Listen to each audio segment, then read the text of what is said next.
Na tym albumie są świetne utwory oraz piosenki, które zapamiętałem na długie lata. Wiem, że to album kontrowersyjny i wielu fanów go nie uważa, ale przecież, żeby życie miało smaczek, trzeba czasem ocenić coś kontrowersyjnego. A tym albumem jest Machine Head The Burning Red.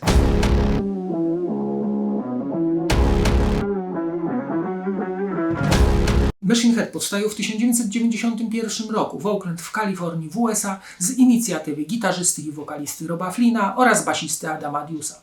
Zespół wykonuje muzykę z pogranicza thrash, groove, new i heavy metalu. Zespół debiutuje w 1994 roku genialnym krążkiem Burn My Eyes, który sprzedaje się w ilości ponad 500 000 egzemplarzy. W 1997 wychodzi kolejny album pod tytułem The Morphing Change. Ja jednak zajmę się albumem, który został najmniej przychylnie przyjęty przez społeczność metalową. Mi jednak najbardziej się podoba, czyli The Burning Red z 1998 roku. The Burning Red okazał się jednak największym sukcesem komercyjnym zespołu, a album zadebiutował na 88 miejscu listy Billboard 200, płytę zaś wyprodukował sam Ross Robinson. Album jest solidny, wszystkie instrumenty bardzo dobrze ze sobą współpracują, a przy tym brzmi bardzo potężnie, niczym taran rozwalający mury. Całość jest również bardzo chwytliwa i chyba o to właśnie chodzi. Krążek powszechnie jest uznawany za nu metal, co spowodowało odejście sporej liczby starych fanów. Nie podobało im się rapowanie oraz oskarżali zespół o sprzedanie się. A ja wam powiem, że mi ta płyta wyjątkowo się podoba. Utwory są zróżnicowane, ciężkie, agresywne i zadziorne. I co tu dużo mówić, na pewno hiciarskie. Może i polecieli w tamtym czasie na kasę, na trendy, na panujące mody. Nie wiem, nie mnie to oceniać. W każdym razie obrany kierunek wyszedł muzyce na zdrowie. To bardzo udany album i nawet po latach się broni. To zdecydowanie nadal jest metal, tylko bardziej eksperymentalny, pokręcony, ale za to z dużą ilością detali i szczegółów, na które rzadko zwracamy uwagę. Jak to w takiej stylistyce bywa, główny nacisk poszedł na ciężar gitar oraz rytm oraz pozbawienie utworów solówek.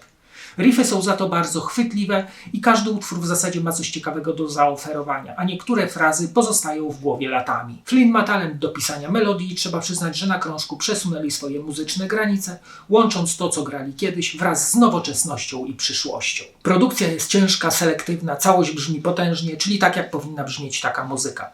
Jeżeli chodzi o teksty, to nie są banalne, traktują o rozterkach życiowych, wyborach, o samotności, czyli o wszystkim tym, z czym stykamy się na co dzień. Jeżeli nie jesteś ortodoksem metalowym, to posłuchaj tego albumu, na pewno ci się spodoba. Płytę rozpoczyna dość eklektyczne intro Enter the Phoenix, po czym następuje jeden z najlepszych utworów na płycie Desire to Fire.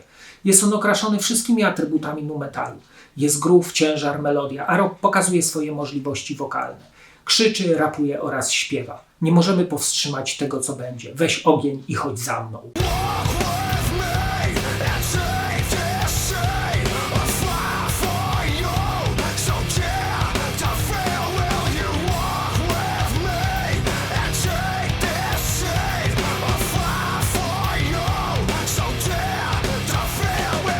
From This Day to kolejny kop w czachę z dość skocznym rytmem oraz wyraźnie słyszalnym basem.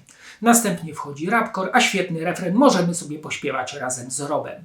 To jeden z najlepszych utworów na płycie, bardzo energetyczny. Pamiętaj, wszystko dookoła się zmienia, a młodość nie będzie czekać.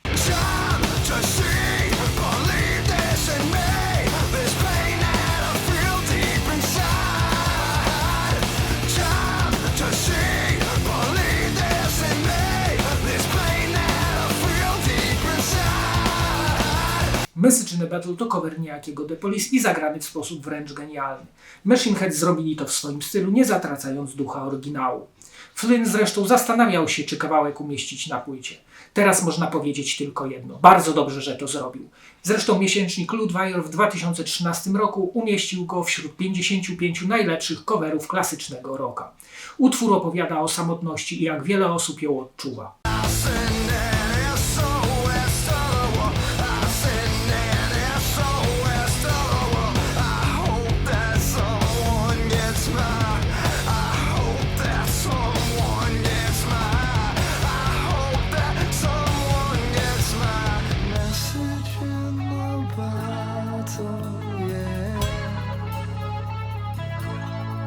The Burning Red to zamykający album świetna trip-hopowa ballada w stylu Portishead.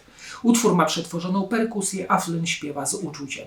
Możemy sobie razem z nim zanucić pod nosem, jakbyśmy latali w przestworzach.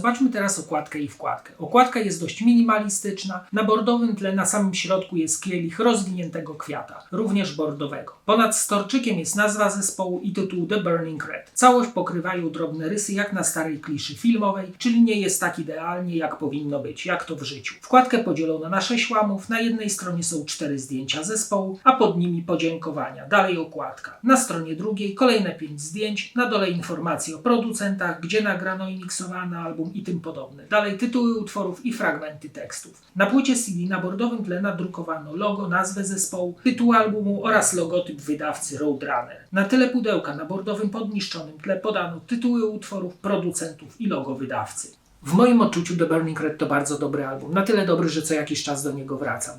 Przypominają mi się wtedy czasy, gdy co weekend jeździło się na koronę stadionu, tak zwany Jarmark Europa i za ciężko uciułane kieszonkowe kupowało się płyty, które z oryginalnością miały mało wspólnego, jednak na takie nas było wtedy stać. Teraz przesiąknąłem energią i mocą tego albumu, że kupiłem sobie płytę oryginalną, która zdobi moją kolekcję.